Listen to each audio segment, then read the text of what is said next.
Hello, I'm Caroline Marcus and I'm Project Curator for South Hampstead Synagogue's Holocaust Memorial Day Schools programme. It's wonderful that we're meeting some of you again, following our Holocaust Memorial Day programme last year at South Hampstead Synagogue. Last year, we were able to meet some of you in person, and some of you joined us to explore award-winning museum exhibits, to hear inspiring speakers share personal stories about life during the Holocaust, to attend workshops, and to meet Rabbi Eli Levine to discuss Judaism as a living faith. This year, together with the National Holocaust Museum, I'd like to introduce our virtual Holocaust Memorial Day 2021 Schools programme. Following the theme of Holocaust Memorial Day, we warmly invite local schools, our friends and neighbours of all faiths and none, to be the light in the darkness. You'll join a virtual workshop led by a teacher from the National Holocaust Museum. Here you'll find out more about the theme, Be the Light in the Darkness, and how it relates to the Holocaust. During the workshop, the education team from the National Holocaust Museum will talk with you in more detail about the Holocaust. The workshop encourages all of us to think about the depths that we can all sink to, but also looks at ways in which individuals and communities resisted darkness to be the light before, during and after the persecution and killings during the Holocaust. Be the Light in the Darkness shows us that we have a choice to be upstanders, to stand up for what is right in the world and not to stand by in silence. We're now going to share with you a short Holocaust Memorial Day commemoration ceremony filmed at South Hampstead Synagogue. We'd also like to take you on a virtual visit to the synagogue with Rabbi Eli Levine, exploring what it means to be Jewish in our community at South Hampstead. Thanks to those of you who sent questions to Rabbi Eli about Judaism, Jewish life and the synagogue. He'll answer some of those here. So, it's now over to Rabbi Eli. Thank you, Caroline. Hello, everyone. How are you today? Would you like to see inside our synagogue? Come this way.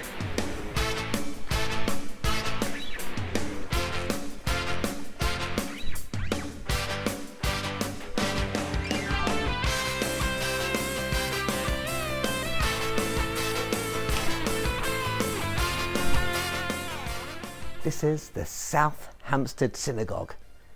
It's an old community, and by that I don't mean it's full of people who say, "Hi, we've been here for years and years."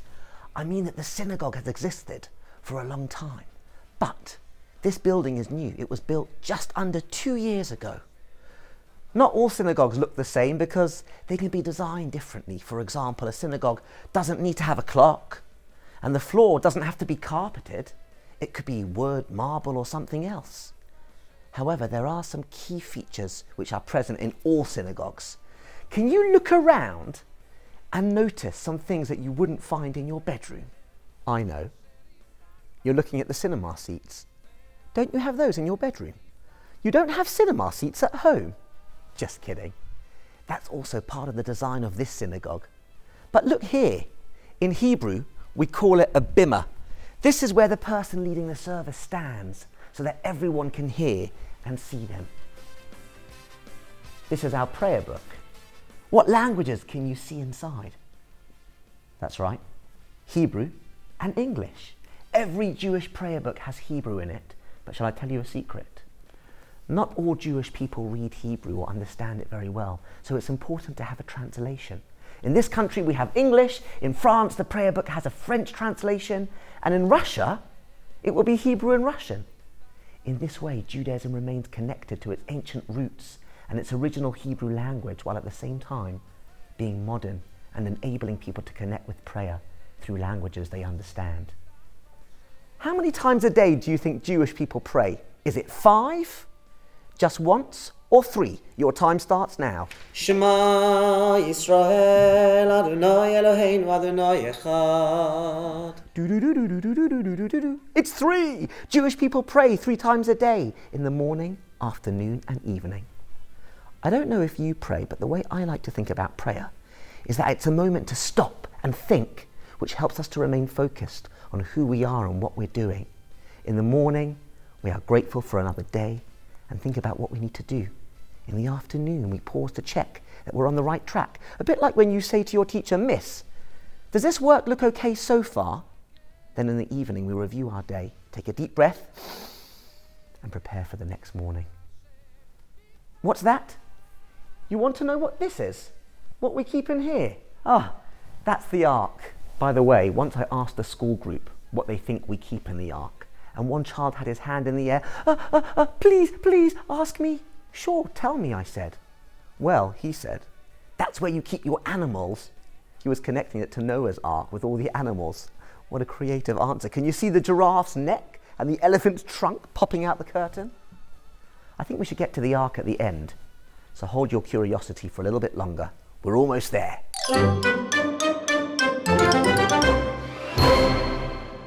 The 3 prayer services each day are quite short. 45 minutes in the morning and just 15 minutes or so in the afternoon and evening. The main service is on Saturday, known as Shabbat. That's when the synagogue is really full with adults and children. Every Saturday, when there are lots of people here, we say a prayer for the royal family. Because as Jews, we greatly appreciate the opportunity to live in this country and practice our religion. That's something we never take for granted and are always thankful for.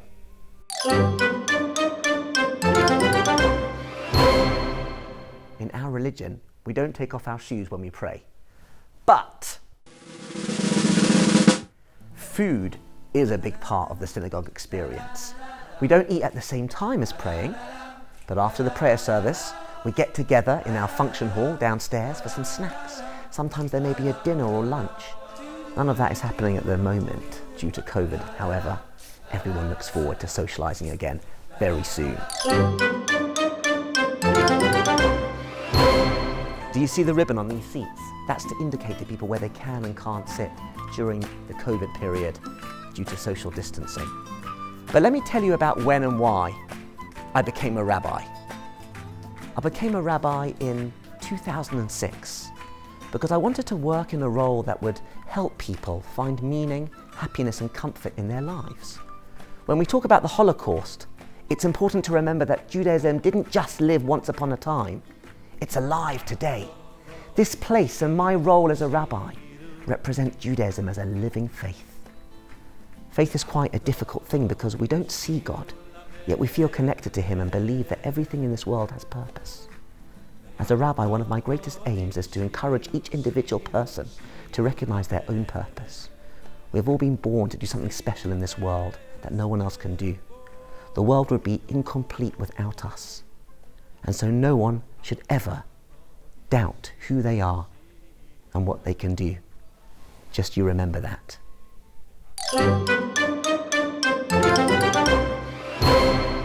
I became a rabbi after studying for 6 years and spending time with synagogue communities to see how it's done. When it comes to uniform, I wear a kippah, but that's not only for rabbis. We also have this prayer shawl called a talit. I have a beard, but many rabbis don't. There isn't a set uniform. The main thing is to be ready to roll up your sleeves and get stuck in. Rabbis can be modern. I speak the same language as you do. Love football and did a university master's degree in business management. One of the values of the Jewish community is to contribute to wider society. Jewish people are teachers, work in the NHS, are artists and all sorts of other jobs. This means we have our own sort of Jewish uniform and identity, while also being part of the British public at the same time. This building is normally busy every day. We do prayer services, education programs, host events with guest speakers, and run activities for children and teenagers. All of that has gone online for now, just like this tour of the synagogue. And lots of phone calls to keep in touch with people and visits to doorsteps when government guidelines are permitted. We also have a brilliant team of volunteers helping people with shopping and ensuring that those who live on their own don't feel isolated.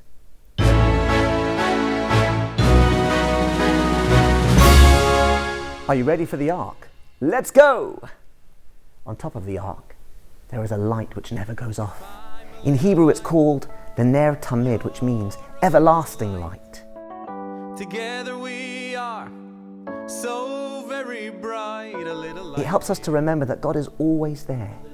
It also reminds us that sometimes in our lives, the light is strong if we're having a good day, and other times it's a bit lower if we're having not such a good day. But the light inside us is always there, flickering. Inside the ark, we have the Torah scrolls.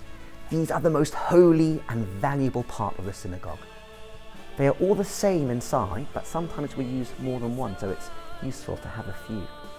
Lots of visitors tell me they love the silver, and it is precious. Yet most important of all is what's written inside. This is our history and our values. It's the same thing in life. We should look good on the outside, of course, but most importantly, it's what's in our hearts and minds that we treasure most. This is the Torah, and this is why it's at the front of our synagogue. Thank you so much for joining me on this synagogue tour, and thanks for your questions. If you have any more, please email them to standtogether@southampstead.org. I really hope to welcome you here soon, but for now, be well and stay strong. Bye!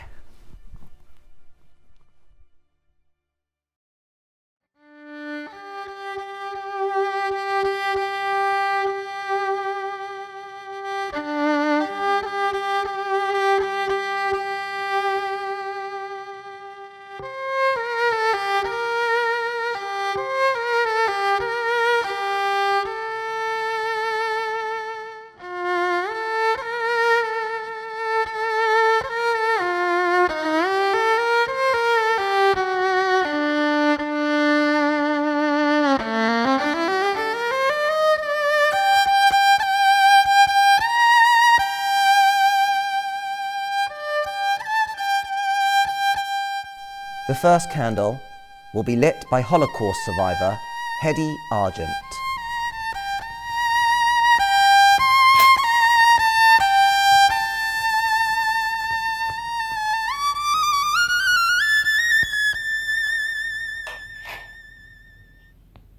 For every one of 6 million. Moving over to Tel Aviv, please welcome Her Majesty's Ambassador to the State of Israel, Mr. Neil Wiggin, OBE. By remembering the unparalleled tragedy of the Holocaust, we pledge to forever honour its victims, to dedicate ourselves to fighting the scourge of anti-Semitism, and to always strive to be the light in the darkness. May their memories never be forgotten. Le'olam lo od. And finally, we travel to Rwanda, where the seventh candle will be lit by our friend, Eric Muranwa Eugene. I have the honor to light the candle in the name of the people who were murdered in the Holocaust and the genocide that followed in Cambodia, Bosnia, Darfur, and my own country, Rwanda.